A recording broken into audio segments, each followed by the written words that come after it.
Lalu Muhammad Iqbal mendapatkan 22,4%. Kifli Mansah, selama menjabat sebagai Gubernur Nusa Tenggara Barat, ada beberapa program yang pernah dibuat oleh Zul.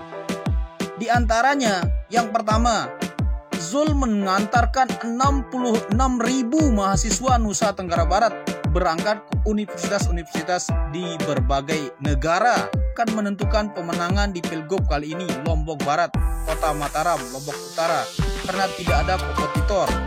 Jadi 3 wilayah ini akan menjadi daerah serangan para calon baik cagup maupun cagupnya. Terima kasih.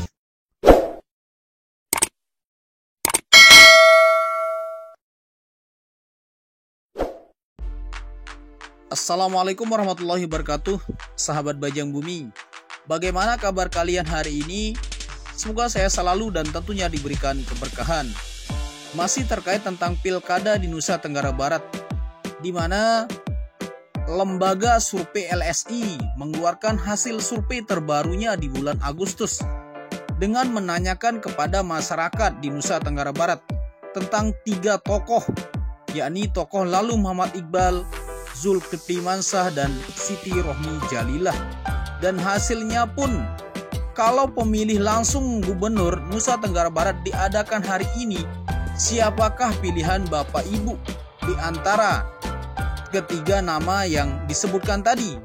Dan jawabannya pun berhasil menemukan. Lalu Muhammad Iqbal mendapatkan 22,4%.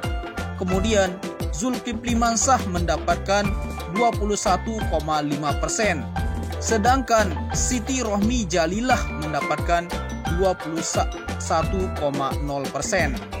Sedangkan masyarakat Nusa Tenggara Barat yang tidak menentukan pilihan atau tidak tahu tentang ketiga tokoh tersebut berjumlah 35,0%. Dari ketiga tokoh tersebut, ada tokoh yang sudah berpengalaman menjadi Gubernur di Nusa Tenggara Barat. Bisa dikatakan tokoh ini adalah tokoh pertahanan.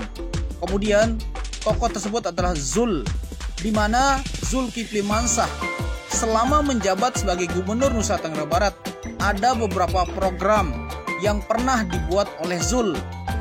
Di antaranya, yang pertama, Zul mengantarkan 66.000 mahasiswa Nusa Tenggara Barat berangkat ke universitas-universitas di berbagai negara. Kemudian ada lagi NTB Care, di mana program NTB Care yang digagas oleh Bang Zul memiliki komitmen yang kuat dalam menjempati aspirasi dan keluhan masyarakat, baik lewat aplikasi ataupun media sosial.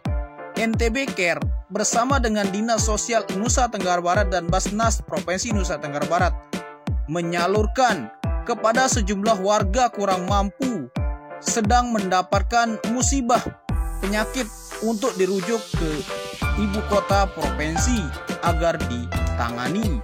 Kemudian program yang selanjutnya adalah Perda Jalan. Peraturan Daerah Nomor 6 Tahun 2021 tentang Jalan Provinsi Nusa Tenggara Barat mencerminkan dinamika masyarakat modern dan tantangan yang dihadapi dalam mengelola infrastruktur vital. Perkembangan masyarakat, meningkatnya jumlah kendaraan, dan perubahan lingkungan strategis baik nasional maupun daerah menjadikan penguatan jalan seringkali melebihi fungsi utamanya. Tidak hanya menjadi jalur transportasi, tapi juga jadi tempat pelaksanaan kegiatan masyarakat seperti acara adat, budaya keagamaan, kegiatan pribadi. Akibat sering terjadinya kemacetan, risiko kecelakaan meningkat, menimbulkan biaya ekonomi tinggi dalam distribusi barang dan jasa. Kemudian ada lagi program Sport Tourism, di mana Nusa Tenggara Barat menggelar MotoGP. Telah diselenggarakan di Nusa Tenggara Barat 3 kali berturut-turut sejak tahun 2002. Banyak dampak positif di sektor pariwisata yang dihasilkan dari event internasional ini, khususnya akomodasi, ditandai oleh tingkatnya hunian kamar di berbagai hotel meningkat menjelang pelaksanaan event MotoGP. Menurut salah satu General Manager di salah satu hotel di Sumbawa, Iwayan Putra Erawan menyatakan bahwa sepekan menjelang event MotoGP Sumbawa 2022, tingkat hunian hotel meningkat hingga 80%. Selain akomodasi, para pelaku UMKM NTB turut memeriahkan gelaran tersebut, juga merasakan berkah dari gelaran tersebut. Beragam produk unggulan UMKM dilibatkan agar UMKM di NTB semakin hidup. Itu dia program-program yang pernah dilakukan oleh Bang Zul selama menjabat sebagai Gubernur Nusa Tenggara Barat. Baik sahabat Bajang Bumi, seperti biasa saya akan bacakan dulu komentar-komentar atau pendapat-pendapat yang dikeluarkan oleh sahabat Bajang Bumi di kolom komentar pada konten sebelumnya. Saya ucapkan terima kasih bagi kalian yang sudah mengeluarkan pendapat kalian.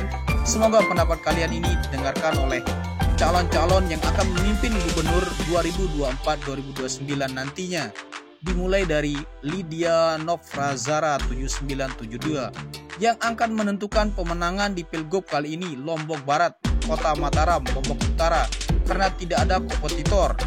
Jadi 3 wilayah ini akan menjadi daerah sarangan para calon baik cagup maupun cawagupnya. Terima kasih. Kemudian ada lagi dari Zainul Muhlisin 4996 mengatakan, Insya Allah Rohmi Pirin kita perjuangkan karena pengalaman dukungan partai koalisi sampai 6 partai di Pilgub 2019 kalah total sama koalisi 2 partai pendukung. Kemudian ada lagi dari channel user yang mengatakan 2 kali lalu berlalu nde ara onesen karin saaran ones irap perubahan seara irap perubahan akan ujung laut sampai daya Zul Uhel seuah ara irap katanya. Kemudian ada lagi dari Wohim 2167 yang mengatakan Insya Allah Bang Zul dan Uhel tetap 5 tahun lagi memimpin NTB. Kemudian ada lagi dari Sahbani Idris 7486 mengatakan kami kader Golkar tetap solid atas keputusan DPP Partai Golkar untuk memenangkan Lalu Muhammad Iqbal dan Indah 2025-2029. Salam perjuangan, kami warga Pujut siap berjuang demi partai dan pemenangan Lalu Iqbal di Pujut. Itu dia sahabat Bajang Bumi terkait tentang hasil survei, kemudian program-program kerja yang pernah dilakukan oleh petahana atau bisa dikatakan petahana yaitu Bang Zul, kemudian komentar-komentar yang dikeluarkan, pendapat komentar yang dikeluarkan oleh sahabat Bajang Bumi di kolom komentar. Demikian sahabat Bajang Bumi, semoga saya selalu dan tentunya tetap diberikan keberkahan dan assalamualaikum warahmatullahi wabarakatuh.